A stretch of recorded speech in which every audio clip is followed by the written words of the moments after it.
There is a cruelty in the human eye that no one openly confesses, yet everyone participates in. A silent biological reflex fires before reason has time to awaken.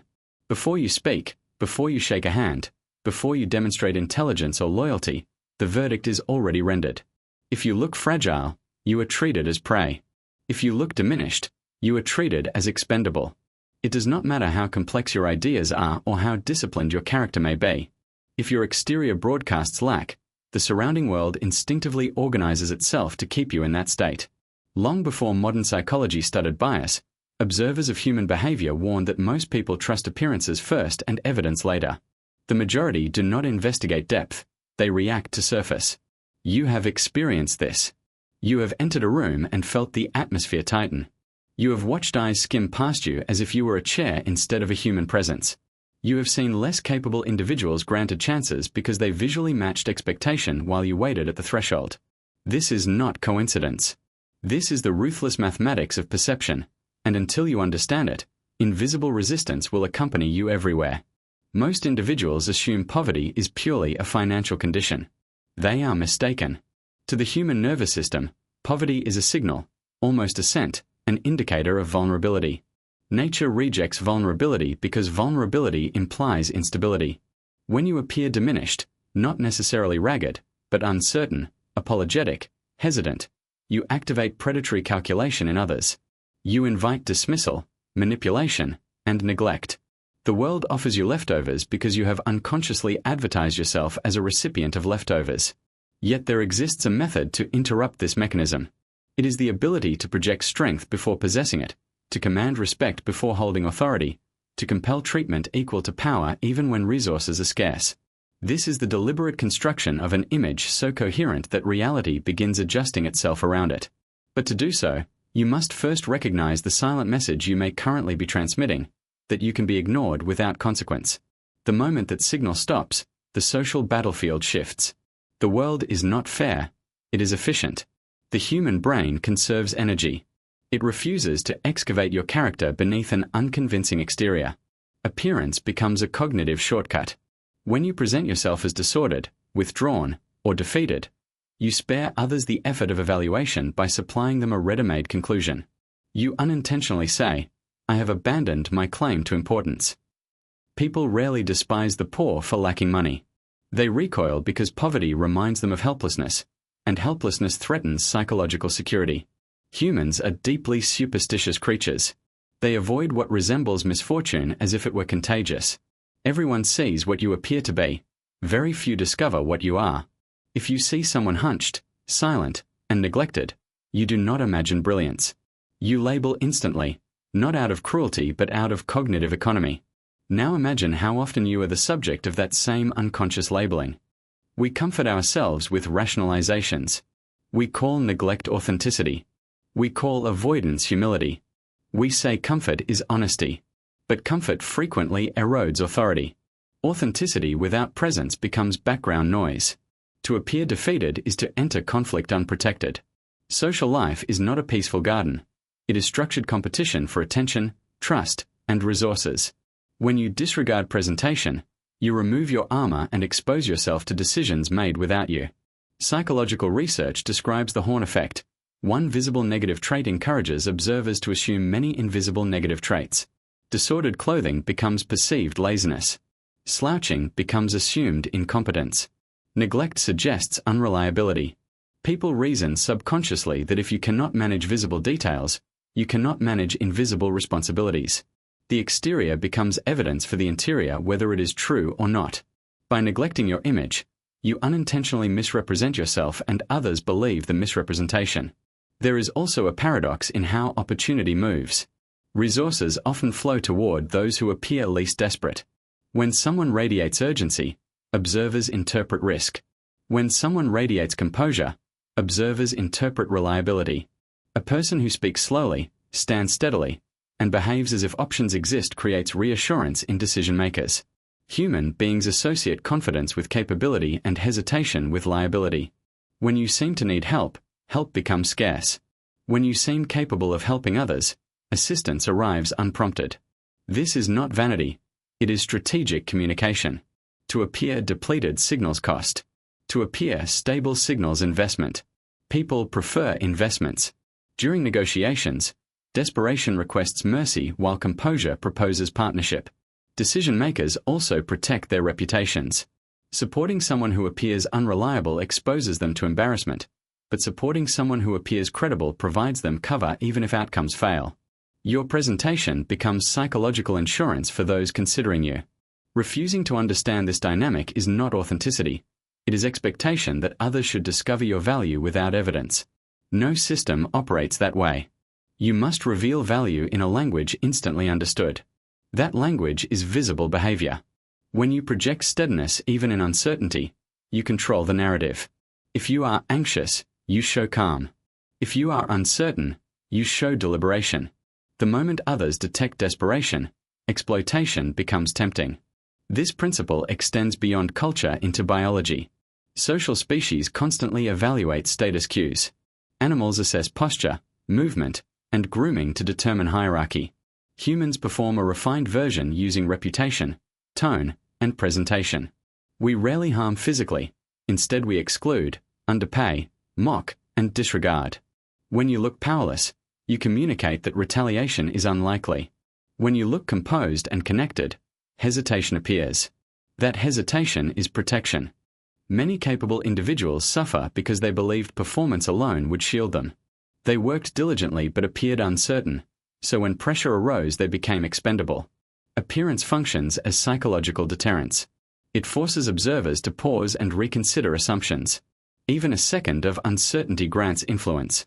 If observers instantly perceive vulnerability, pressure follows. You may argue society should judge character rather than appearance. Reality does not operate on ideals. It operates on signals. Character sustains trust, but presentation grants entry. Your inner quality is the substance. Your outer expression is the invitation. Without invitation, substance remains undiscovered. Respecting presentation is not deception. It is translation of your value into a form others recognize quickly enough to engage. Presentation also affects the mind of the presenter. External order influences internal order. When you refine your appearance deliberately, clean clothing, upright posture, deliberate movement, cognition shifts. Thoughts slow and sharpen. Speech becomes intentional. Self-perception evolves. The persona you enact begins shaping the person you become. Confidence often follows action rather than preceding it. Waiting to feel powerful before acting confident traps individuals in hesitation. Acting composed constructs the feeling. Identity is partly behavioral rehearsal. Repetition converts posture into personality.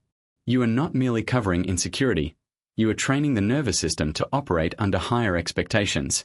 This extends beyond clothing. The most revealing signals are behavioral.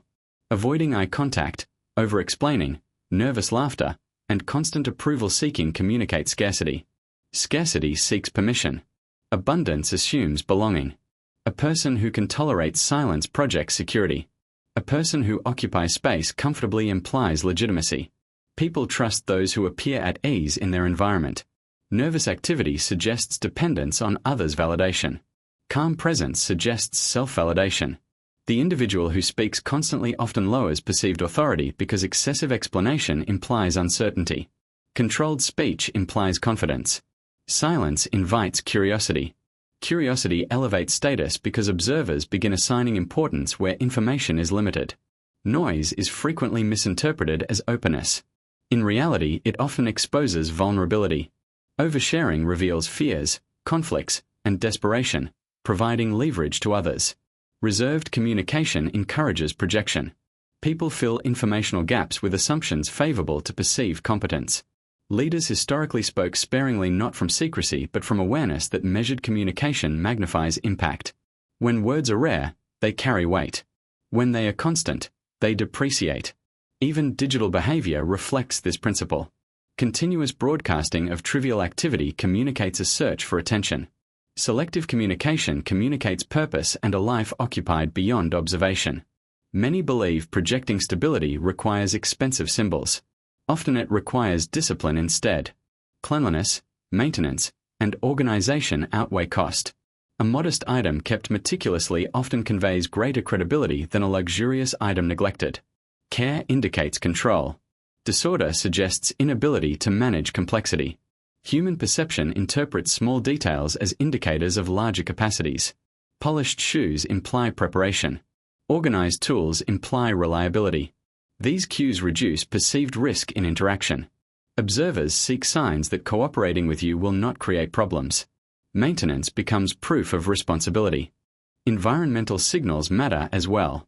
Broken objects, neglected surroundings, and chaotic arrangements subconsciously affect confidence and how others evaluate you.